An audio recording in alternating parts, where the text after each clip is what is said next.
আর তার সঙ্গে ভালো কাজও করবে, এত ভালো কাজ করবে যে ভালো কাজের সীমানা নাই, কিন্তু তার ভুলগুলো ধরতেই পারছে না, ভাবছে যে আমি ভালো কিছু করার কারণে এই ভুলগুলো ঢাকা পড়ে না, কখনো ঢাকা পড়ে।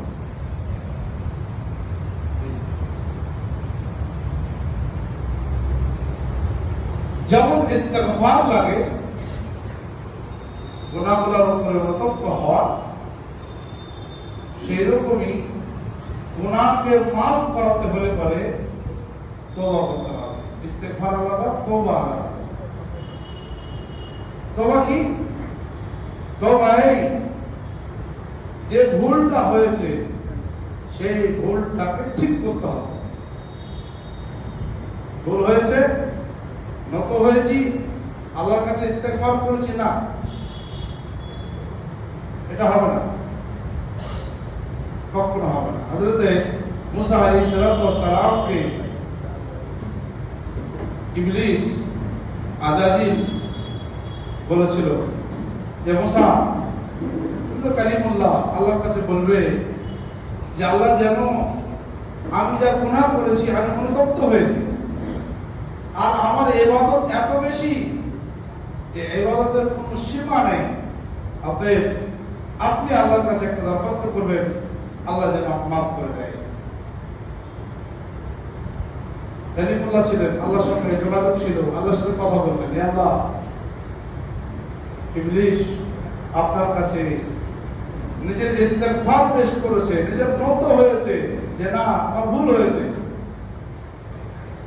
আল্লাহ তাআলা হুকুম দিলেন, ইবলিসকে হুকুম দাও, ও যে ভুলটা করেছে, হযরত আদমকে সিজদা করেনি, ওকে হুকুম দাও যে আদমকে আবারও সিজদা করে। যদি আদমকে সিজদা না করে তো তওবা হবে না।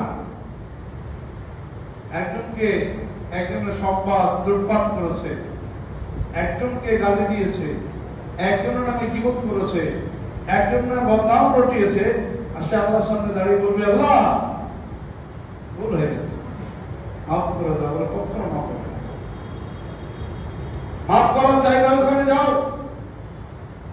যার সঙ্গে তুমি যার সম্পদকে লুটপাট করেছো, যার আমানতের খেয়ানত করেছো, ফিরিয়ে দিতে হবে। কিংবা সে যদি মাফ করে দেয়, তার কাছে যাও, তার সঙ্গে আলোচনা করো, তার সঙ্গে বলো ভুল হয়েছে, গীবত করেছো, তার সঙ্গে বসো, বলো ও ভাই আপনার নামে আমার গীবত করে ফেলেছি, মাফ করে দেন, বলো। হুকুকুল ইবাদত তো পেটের মশলা, এটা কঠিন মশলা।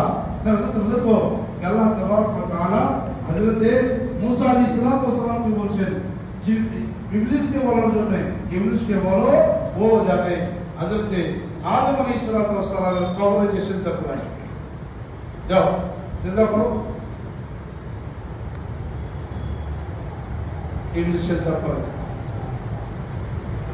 মেরে দোস্ত বুঝলো, ইস্তেগফার নত হওয়া, অনুতপ্ত হওয়া এটা সামান্য, কিন্তু তারপরের যে আমলটা আছে তওবা, এটা বড় কঠিন।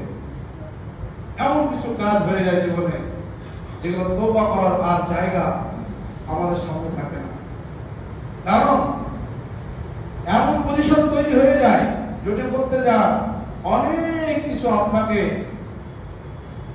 লক্ষ্মী পড়াতে হবে, অনেক কিছু আপনাকে ত্যাগ করতে হবে, আর সেই ত্যাগ এমন একটা ত্যাগ হয়ে যাবে যে আপনার ঈমান ওই ত্যাগ করার মতো ভোল্টেজ নেই। ঈমানে ভোল্টেজটা আছে, ও ভোল্টেজ আপনাকে ওই ত্যাগ করতে পারবে না, ওই মতো হতে পারবে না, যার কারণে কি হয়, গুনাহের সাথে ইবাদত হয়, গুনাহ করে ইবাদত করে।